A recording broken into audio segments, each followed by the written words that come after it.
یہی بنیادی ہمارے آپس میں جو مسائل تھے. پانی کا معاملہ ایک سیپریٹ ہے. یہ بنیادی مسائل جو تھے جو پرانے چلے آ رہے تھے اور ان کے اوپر انڈیا پاکستان کی پولیٹیکل ایک حد تک اگریمنٹ ہوا تھا کہ سیاچن میں ہندوستان کو یہ خطرہ تھا کہ اگر فوجیں وڈرا کرے گا تو پاکستان آکوپائی کر لے گا, اور پاکستان کوئی ایسا فارمولا ایکسیپٹ نہیں کرنا چاہتا تھا جس میں وہ ایسے لگے کہ جو ان کی سیاچن میں اوریجنل اگریشن ہے اس کو ہم ایکسیپٹ کر لیں. تو وہاں بھی ہم نے ایک فارمولا ڈھونڈ لیا تھا.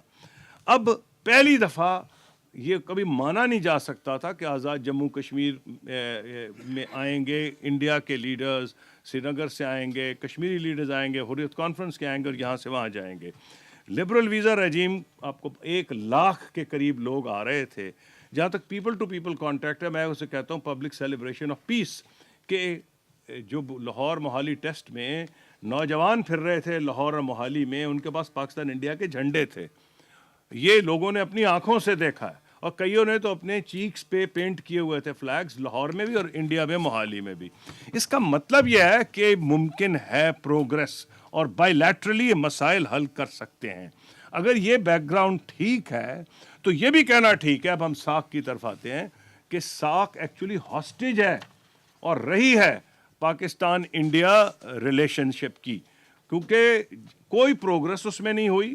بلکہ میں تو ایک حد تک کہوں گا کہ ساکھ میں ایک حد تک بگننگ میں ویژن ہی لیک کر رہا تھا, کیونکہ جب یورپ میں بنیادی طور پر یورپین یونین بنی ہے تو ان کو اپنی جنگیں یاد تھیں, اور جرمنی, فرانس اور برطانیہ اس کے مین محرک تھے, کیونکہ ان کو پتہ تھا کہ کتنا انہوں نے نقصان اٹھایا ماضی کی جنگوں سے. لیکن یہاں بنگلہ دیش کے صدر جو جنرل ضیاء الرحمان تھے, پروپوزل ان کا تھا, اور شروع میں یہ نہیں سمجھ آ رہا تھا, انڈیا سمجھ رہا تھا پاکستان اس کے پیچھے ہے, پاکستان سمجھ رہا تھا انڈیا نے ان کس کے پیچھے, اور ان کے ذریعے وہ انڈین ڈومینیشن اسٹیبلش کرانا چاہ رہے ہیں. تو جو ساکھ جب پیدا ہوئی تو کافی اس میں ایک ایٹماسفیئر سسپیشن کا تھا, اور کافی سسپیشن میں وہ رہی.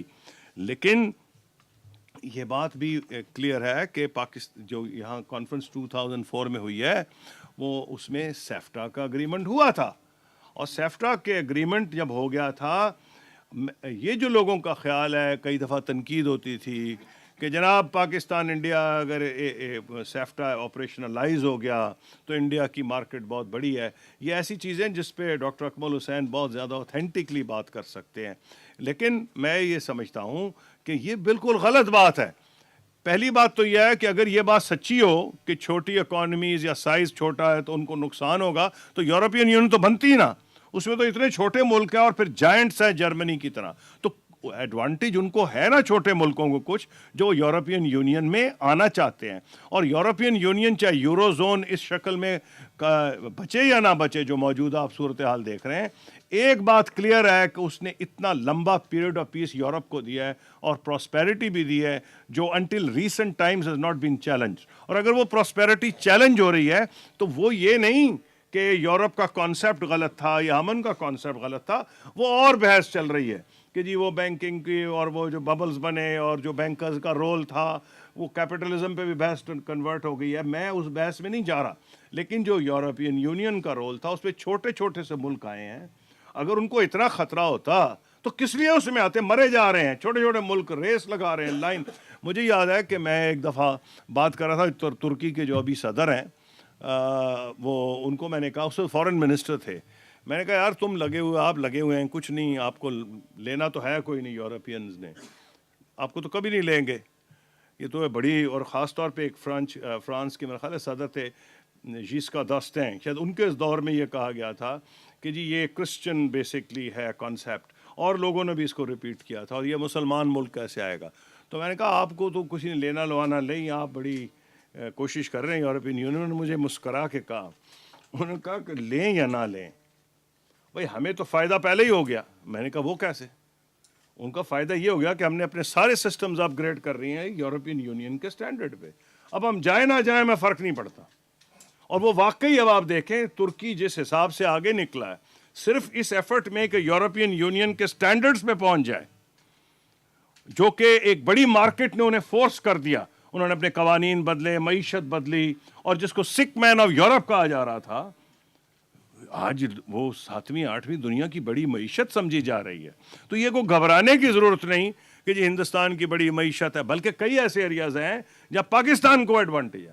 پرٹیکولرلی ناردرن انڈیا میں Lahore and Delhi used to be major centres, اور یو پی اور بہار کو اگر آپ دیکھیں تو کئی جگہ پہ لاہور کو ایڈوانٹیج ہے, لاہور کے مینوفیکچررز کو ایڈوانٹیج ہے. جہاں تک آپ کے میجر پورٹس ہیں, مجھے یاد ہے جب ہم لوگ اس کا ذکر کر رہے تھے تو ہمیں میسیجز آئیں کہ جی جموں کے لوگ کہتے ہیں ہم جہاز پکڑنا چاہیں گے سیالکوٹ سے, Sialkot international airport, rather than کہ ہم دلی جائیں ادھر جائیں, اور ادھر کے لوگ نارتھ کے اسلام آباد سے آنا چاہیں گے. تو میں نہیں سمجھتا, ہر ملک کی اپنی کچھ ایڈوانٹیجز ہوتی ہیں, اس کو لیوریج کرتا ہے ان ایڈوانٹیجز کو, اور وہ ایڈوانٹیج پاکستان کا بہت زیادہ ہیں.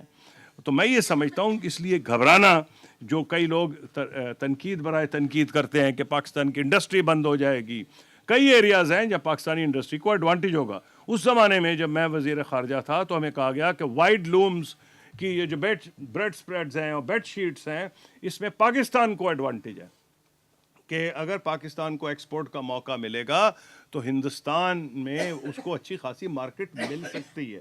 یہ بات دوسری ہے کہ ہندوستان میں بہت سے پیرا ٹیرف اور ہڈن بیریئرز ہیں, لیکن اس میں ہندوستان یہ جواب دیتا ہے کہ جی نہیں, they are not Pakistan specific. لیکن اس سے ہمارا مسئلہ حل نہیں ہوتا. ان کو اگر یہ کہہ دینا کہ انہوں نے ہمیں ایم ایف این دے دیا ہے 1996, ہمیں تو کوئی ہماری مارکیٹ ایکسیس وہاں نہیں بڑھ رہی جب تک وہ پیرا ٹیرف ہڈن ٹیرفز نہیں ہٹائیں گے. اور جب میں نے پرائم منسٹر منموہن سنگھ کو یہ پوائنٹ آؤٹ کیا تھا تو انہوں نے ایک کمیٹی اپوائنٹ کی تھی اسی بات میں کہ جناب یہ جو کمیٹی ہے یہ ان چیزوں میں جائے گی. اب مجھے یہ امید ہے کہ یہ جو ایم ایف این ایک تو بڑی غلط یہ اصطلاح ہے, اس کو ایسے لگتا ہے اردو میں جب ترجمہ کیا جائے کہ جیسے آپ کو عشق ہو گیا ہندوستان کے ساتھ, کہ دنیا کا محبوب ترین جو ملک ہے.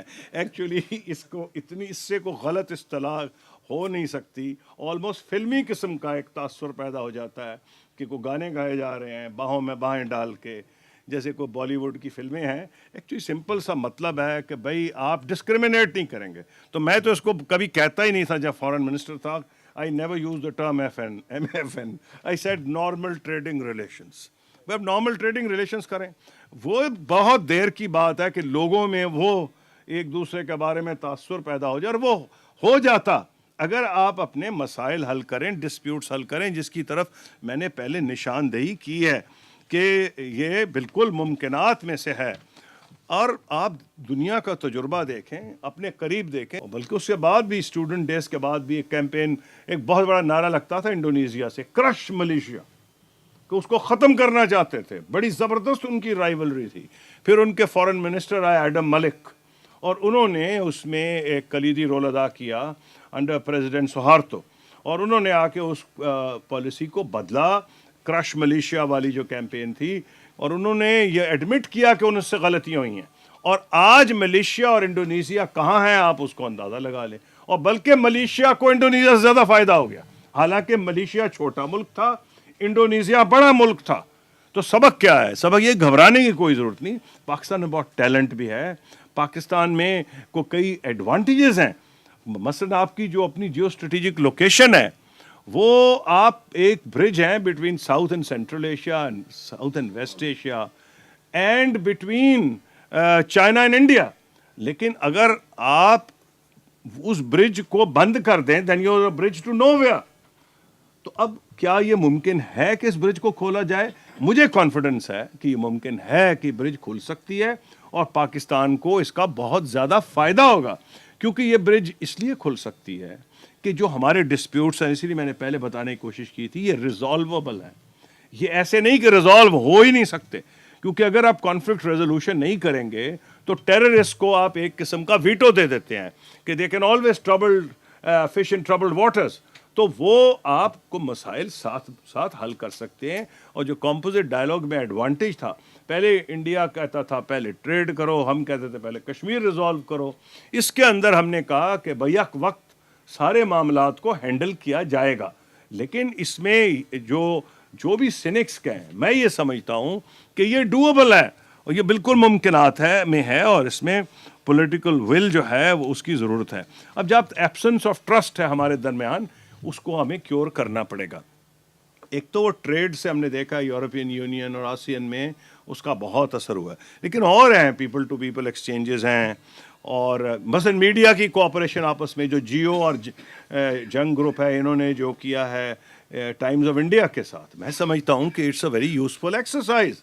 میں پچھلی دفعہ ہندوستان گیا تھا تو مجھے انہوں نے کہا، پرائیویٹ چینلز نے کئیوں نے میرے انٹرویو کیے، انہوں نے بتایا کہ باقی انڈیا کے گروپس بھی اب یہ کوشش کر رہے ہیں کہ پاکستانی کاؤنٹر پارٹس کے ساتھ وہ بات چیت کریں. اور اگر میڈیا نے اپنا رول بدلا، خاص طور پہ میں الیکٹرانک میڈیا کی بات کر رہا ہوں، میرا ایک حلقہ دیہاتی حلقہ ہے، سارے ولیجز ہیں، میری کنسٹیٹوئنسی قصور نہیں ہے، it's rural areas in Kasur district. وہاں بھی جو لوگ ہیں اتنی دسترس ہے الیکٹرانک میڈیا کی کہ لوگ پروگرام سنتے ہیں، دیکھتے ہیں، متاثر ہوتے ہیں. تو اگر الیکٹرانک میڈیا وہ رول ادا کرے تو میں سمجھتا ہوں بہت تیزی سے وہ جو ایک ایبسنس آف ٹرسٹ ہے اس کو ہٹایا جا سکتا ہے. لیکن میں یہ بھی مانتا ہوں کہ میڈیا ایک نیگیٹو رول بھی پلے کر سکتا ہے اور کئی دفعہ کرتا ہے.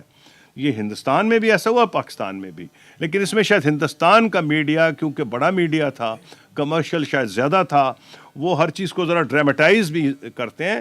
لیکن اگر دونوں کے جیسے میں نے کہا جیو کا یہاں الائنس ہوا ٹائمز آف انڈیا کے ساتھ اور دوسرے گروپس کا اوروں کے ساتھ ہو جائے تو اس میں ایک ڈیفینٹ فلمیں آپ نے دیکھی جو پاکستان کی گئی ہیں، ان کی بڑی کوالٹی کی فلمز تھیں جو یہاں سے گئی ہیں. پہلے ہمارے صرف ٹی وی کے ہوا کرتے تھے سیریل جن کی ہندوستان میں بڑی ڈیمانڈ تھی، لوگوں بلکہ ریکویسٹ کیا کرتے تھے جو پاکستان سے لوگ جاتے تھے. اس کا مطلب ہے all that Pakistanis have to do اس کہ وہ اپنا ذہن اس طرف لے کے آئیں. اگر وہ ذہن کریں گے تو چاہے وہ فلمیں ہوں یا آپ کے ٹیلی ویژن سیریلز ہوں، آپ پیچھے نہیں رہیں گے. اور آپ کے یہاں آج بڑا افیکٹو اور تھرائیونگ میڈیا ہے، یہ ایک برجز بھی بلڈ کر سکتا ہے. تو میں یہ سمجھتا ہوں کہ اگر سیفٹا کی جو جہاں تک ذکر ہے ہمارے دور میں سائن ہوا، اس پہ فلی امپلیمنٹ اس وقت نہیں ہوا، لیکن ایک چیز ہو گئی تھی کہ ایک بینچ مارک سیٹ ہو گیا تھا سیفٹا کا جس پہ جج کیا جا رہا تھا، اور ہر کانفرنس میں وہ ہمیں کہتے تھے آپ نے اس سیفٹا پہ امپلیمنٹیشن نہیں کی. اور منسٹری آف کامرس اور ministry of foreign affairs Hare meeting سے پہلے بیٹھا کرتے تھے کہ اس کا ہم نے کیا جواب دینا ہے. تو the very fact that you were put on the mat کہ you have to explain was a positive development. اور اس کا ایک نتیجہ یہ نکلا کہ $200 ملین کا صرف ٹریڈ تھا ڈائریکٹ جب پاکستان انڈیا کی بات چیت شروع ہوئی ہے 2004 میں. By the time I left office it was $2.2 billion, یعنی 1000% انکریز ہو گیا تھا، 10 Times. Of course sky is the limit. میرا تو خیال ہے 6, 7, 8 بلین ان کی کئی لوگ سمجھتے ہیں 15 بلین ہو سکتی ہے 3-4 سال کے اندر. آفٹر آل 47 سے پہلے مارکیٹ ہی ایک تھی. تو یہ سب چیزیں پاسبلٹیز ہیں. تو میں یہ سمجھتا ہوں کہ سیفٹا کی جو امپلیمنٹیشن ہے، جو کہ امتیاز عالم صاحب آپ کو بھی بتا رہے تھے، اس میں کچھ کانکریٹ اقدامات کیے گئے ہیں، they are to be welcome. Afghanistan and game کا کیونکہ لوگوں کے دماغ میں ہے، شاید اس وجہ سے پاکستان انڈیا کے معاملات خراب ہو رہے ہیں. تو میں اتنا کہنا چاہوں گا کہ اگر واقعی آپ یہ سمجھیں کہ پاکستان اور ہندوستان بائی لیٹرلی مسائل حل کر سکتے ہیں جیسے میں نے ثابت کرنے کی کوشش کی، تو پیراڈائم چینج ہو جائے گا. جو یہ ٹرسٹ ڈیفیسٹ ہے یہ چینج ہو جائے گا. ابھی پاکستان کو یہ ڈر ہوتا ہے کہ ایک یہ بارڈر ہاٹ ہے وہ ہو جائے گا، لیکن اگر ہمارے اپنے مسائل حل ہوں جو ممکنات میں ہیں تو میں سمجھتا ہوں پیراڈائم شفٹ ہو سکتی ہے. اور یہ جو ابھی انقرہ میں کانفرنس ہوئی ہے، یہ استنبول میں، یہ بھی ایک فارورڈ موومنٹ تھی. اور ٹھیک ہے there are still differences and I know کہ یہ ڈفرینسز پھونک مارنے سے غائب نہیں ہوں گے، لیکن جو موومنٹ اس وقت ہو رہی ہے بائی لیٹرلی پاکستان اور انڈیا کے درمیان، اس کا ڈیفینیٹلی اس کے اوپر بھی اثر پڑے گا. Thank you very much.